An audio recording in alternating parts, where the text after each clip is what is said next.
ہمارا یہ حال ہے کہ ہم جتنی بھی توبہ کرتے ہیں، جس قدر بھی استغفار پڑھتے ہیں، اس کو ایک وظیفہ سمجھ کے پڑھ لیتے ہیں، بھئی یہ بھی اچھا ہے، برکت سے خالی نہیں۔ لیکن توبہ کا حقیقی مفہوم یہ ہے کہ انسان اپنا محاسبہ کرے، اپنی پچھلی ساری زندگی اپنی آنکھوں کے سامنے لائے۔ اگر وہ سمجھتا ہے کہ اس حال میں مر گیا تو میرے لیے مشکل ہوگا منہ دکھانا اللہ رسول کو، تو پھر وہ فوراً سے پہلے اپنے گناہوں سے رجوع کرے اور اللہ کے حضور توبہ کرے۔ جب تک اعتراف جرم نہیں ہوگا اتنی دیر تک غلطیوں کی تربیت ہو سکتی۔ دیکھو کیا کہتے ہیں، ربنا ظلمنا انفسنا، اللہ ہم نے زیادتی کی ہے اپنی جانوں پر، وَإِن لَمْ تَغْفِرْ لَنَا، اگر تو نے معاف نہ کیا، وَتَرْحَمْنَا، اور ہم پر رحم نہ فرمایا، لَنَكُونَنَّ مِنَ الْخَاسِرِينَ، پیچھے سے جو ہونا تھا وہ ہو گیا، اور اگر آئندہ بھی کرم نوازی نہ ہوئی تو ہم تو نقصان والوں میں ہو جائیں گے، نقصان تو بڑھے گا، روز گھاٹے میں جائیں گے۔ ہم جب تک تسلیم نہیں کرتے، اعتراف اپنی زندگی میں پیدا کریں، اعتراف اپنی چیزوں میں اگر بہتری چاہتے ہیں، آنے والے وقت کو عمدہ کرنا چاہتے ہیں۔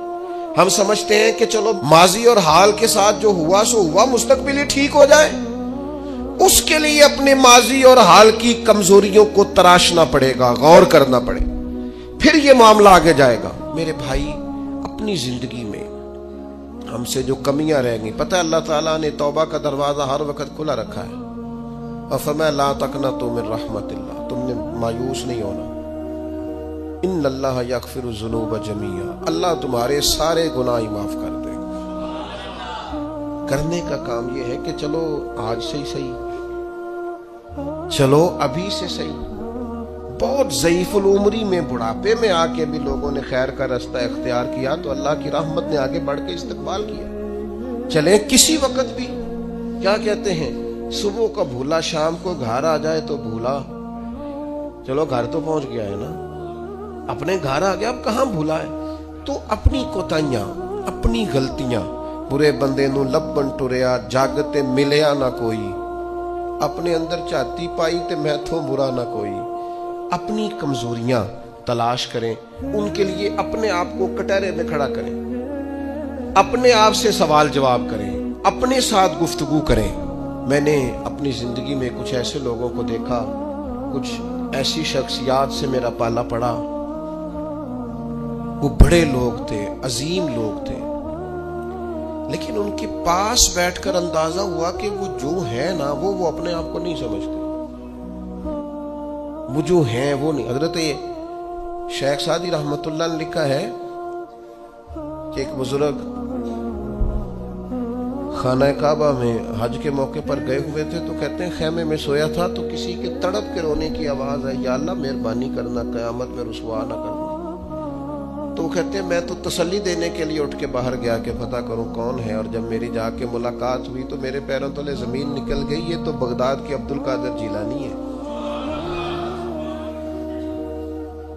آپ کسی بھی شخص کو پڑھ لیں گے، جو آج کل دعوے ہیں نا لوگوں کے، میں یوں کر دیتا ہوں تو میں یہ، ہمارے بزرگوں کے یہ دعوے، وہ جہاں بھی ملیں گے رب کے عاجز بندے ہی ملیں گے، وہ جہاں بھی میسر آئیں گے وہ اللہ کے عاجز بندے ہو کے ہی میسر آئیں گے۔ احساس ان کے دلوں سے اپنی کمزوریوں کا کبھی گیا؟ ہمارے اندر یہ احساس نہیں، بڑھوتری کا احساس۔ لوگوں سے ملاقاتیں ہم کرتے ہیں تو ہم یہ تھوڑی چاہتے ہیں کہ ہم ان سے کچھ حاصل کریں، ہم تو بڑی ساری جگہوں پہ اپنا آپ دکھانے بتانے کے لیے پہنچتے ہیں۔ اپنی زندگی میں اپنی غلطیوں کو ڈھونڈیں۔ وہ جس کا بیٹا اس کے سامنے تلخ بولتا ہے اور پھر رات کو وہ بستر میں منہ دے کے روتا ہے، وہ کیوں نہیں مان لیتا کہ اسے غلطیاں ہوئی ہیں؟ وہ ایک دفعہ اپنے بستر میں منہ دے کے یہ کیوں نہیں سوچتا کہ کبھی اس کے ابا جی بھی کہا کرتے تھے بیٹا میں تیری طرف سے تکلیف میں؟ کیوں نہیں تسلیم کرنے کو تیار کہ میں اسے کسی کے سپرد کر کے نا، تو چچا کے ساتھ اسکول چلا جا اور میں دوستوں کے ساتھ کھانے کھانے چلا گیا، میں نے اپنے بچوں کو وقت ہی نہیں دیا۔ یہ کوتاہیاں ہم کب تسلیم کریں گے؟ چھوٹا آدمی ہوں اور کمزور ہوں، کوئی ایسی بات نہیں کرنا چاہتا، لیکن میرا دل کرتا ہے ادب سے عرض کروں کہ دین کے دعوے کرنے والوں تم سے غلطیاں ہوئی ہیں، منبر و محراب کے وارثوں تم سے کوتاہیاں ہوئی ہیں، مسند ارشاد پر بیٹھ کر پیری مریدی اور اچھے اسباق پڑھانے والوں تم سے خطائیں ہو گئی ہیں۔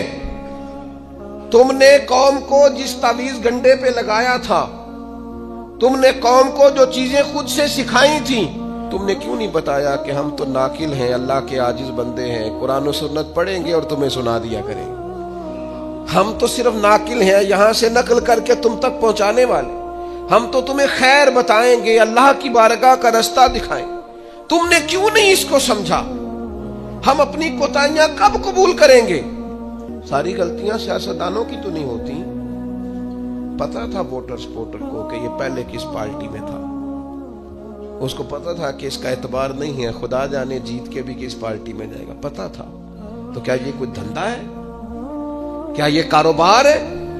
کیا آپ جانتے بوجھتے ہوئے اپنے ہاتھ سے زہر کھائیں اور بعد میں کہیں کہ میری انتڑیاں کٹ کے باہر آ رہی ہیں، تو جب کھایا تھا تو یہ تو ہوگا سارا کچھ۔ ہمارے کچھ دوست ہیں محبت کے ساتھ رمضان میں کچھ اپنی بساط کے مطابق جو ہمیں نظر آتا ہے کہ یہ ہمارے جاننے والوں میں کوئی غریب آدمی ہے، تو بڑی معمولی سی چھوٹی سی خدمت ہم کرنے کی کوشش کرتے ہیں۔ تو میں یہ 1-2 دن پہلے عصر کی نماز کے لیے سیڑھیاں چڑھ رہا تھا مسجد کی، تو ایک بوڑھے نے مجھے آواز دے کے کہا حضرت جی السلام علیکم، اور پھر غریب آدمی تو وہ بات بھی کرتا ہے تو اس کے لفظ بھی کامتے ہیں۔ میں نے کہا جی آپ کو پریشانی ہے؟ کہنے لگے وہ جڑا رمضان چ راشن لبدا ہے پہلے نہیں لب سکتا۔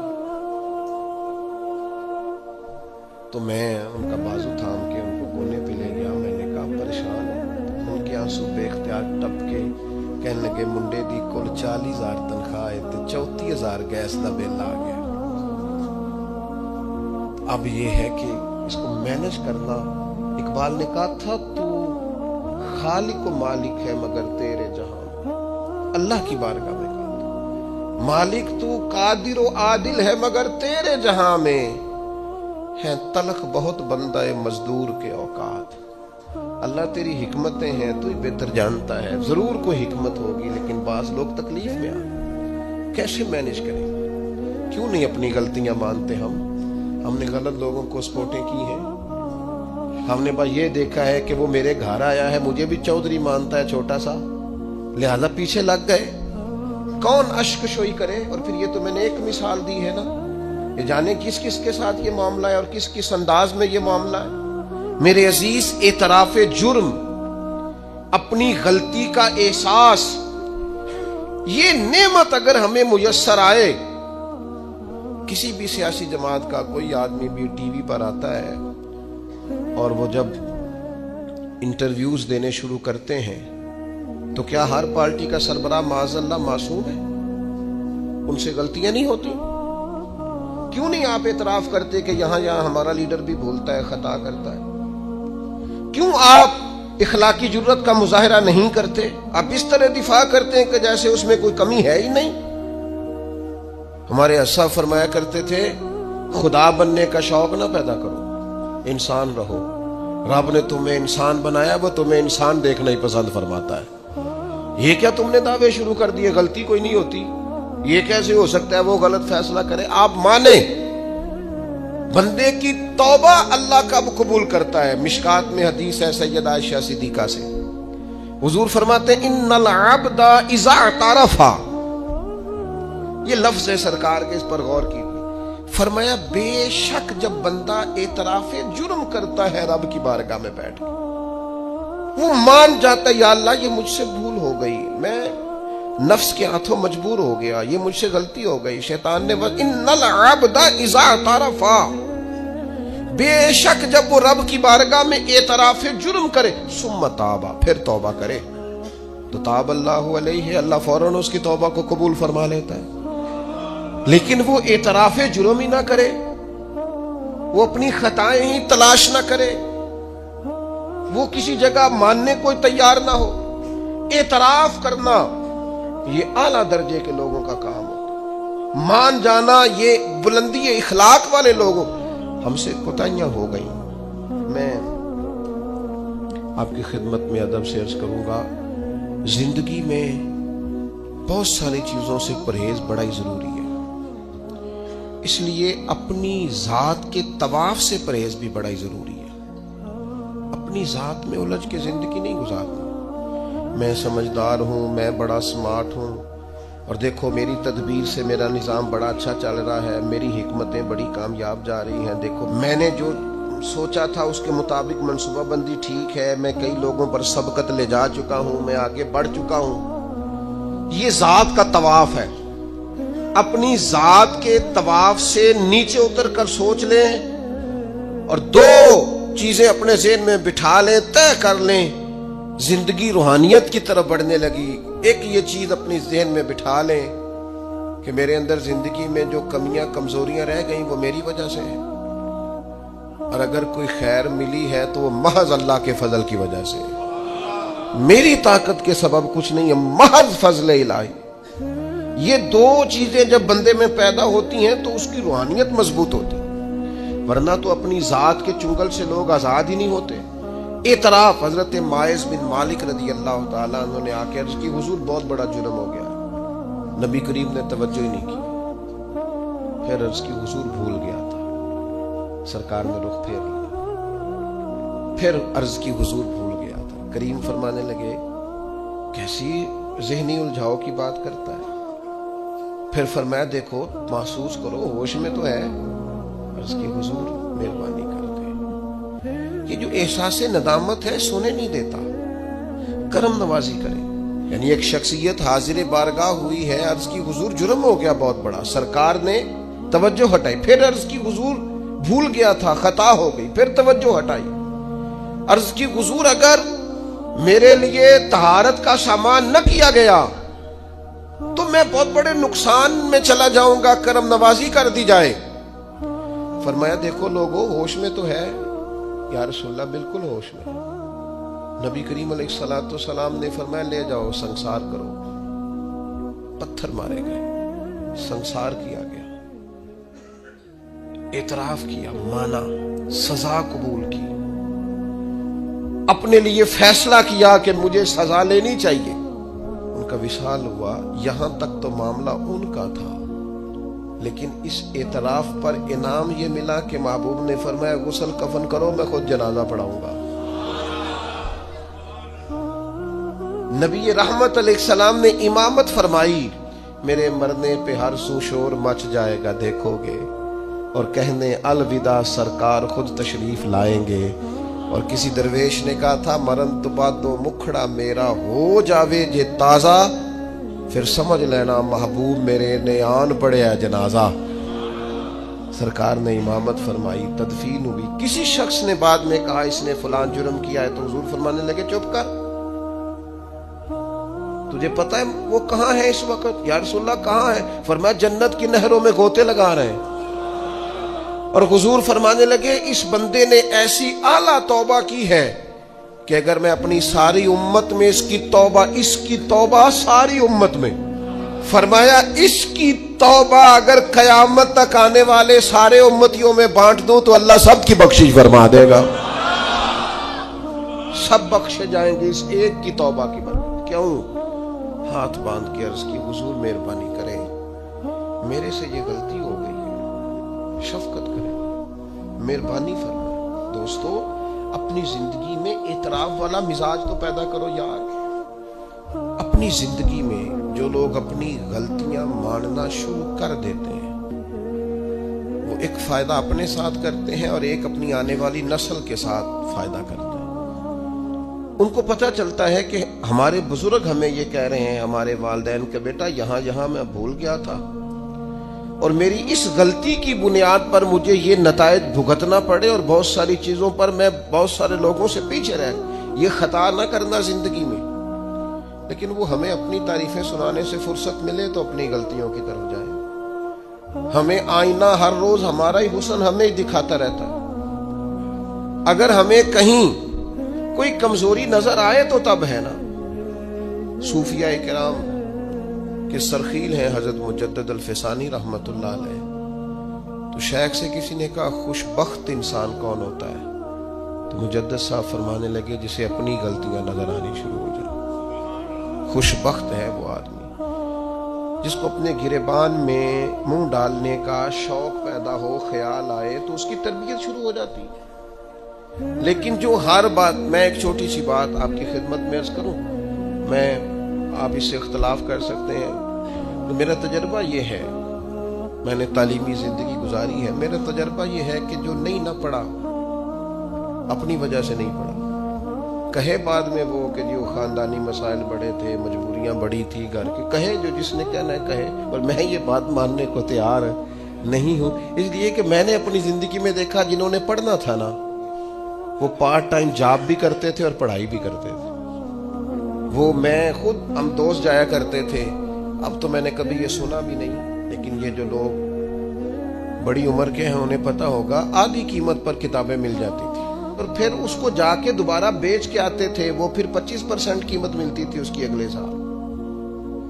تو اس طرح سے سمٹے ہوئے خرچوں میں اور اس طرح اخراجات کی کفایت شاری میں لوگ پھٹیوں پر بیٹھ کے پڑھتے رہے، اور بہت ساری مائیں بستہ لے کے دینے کی پوزیشن میں نہیں ہوتی تھی، تکیے کے غلاف میں پہنی ہوئی کتابیں، اور 3 دوستوں نے مل کے ایک چٹائی خریدنے کا پلان بنا لیا، اس پر بیٹھے ہوئے، اور پھر ایک دوات کے ساتھ 3 قلم اسی دوات میں ڈبو کر وہ اپنا اپنا کام کرنے والے، اور ایک دوسرے پر احسار بھی کیا جا رہا ہے تو پین میں سیاہی بھرنے کا احسار کیا جا رہا ہے. کسی کو دی بھی جا رہی ہے تو کہا تھوڑی گاچی دے دو تاکہ میں بھی اپنی پھٹی کو صاف کر لوں. لیکن یہ پڑھتے پڑھتے لوگ، چھوٹی کتابوں پہ پڑھتے پڑھتے انہوں نے بڑے بڑے انقلاب برپا کر دیے. ہم یہ دیکھتے رہے، اپنی کمزوریوں کی وجہ سے لوگ پیچھے رہ گئے جو رہ گئے، ورنہ جن لوگوں نے تھوڑی سی بھی توجہ کی، اللہ تعالیٰ نے ان کی مدد فرمائی.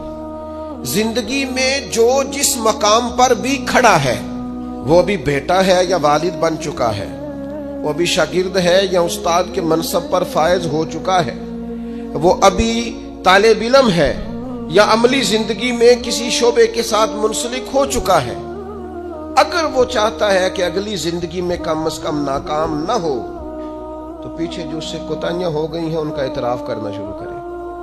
ضروری نہیں اس کے پوسٹر چھپائے اور لوگوں کو بتائے، وہ اپنے آپ سے تو گفتگو کرے، اپنے رب کے حضور تو حاضر ہو کے اپنی غلطیوں کو مانے، وہ تسلیم تو کرے کہاں کہاں اس سے خطائیں رہ گئی ہیں، کہاں کہاں اس سے غلطیاں رہ گئیں، کہاں کہاں وہ بھول گیا، کہاں کہاں اس نے سمجھنے میں اور اپنا شعور بلند کرنے میں دیر کر دی.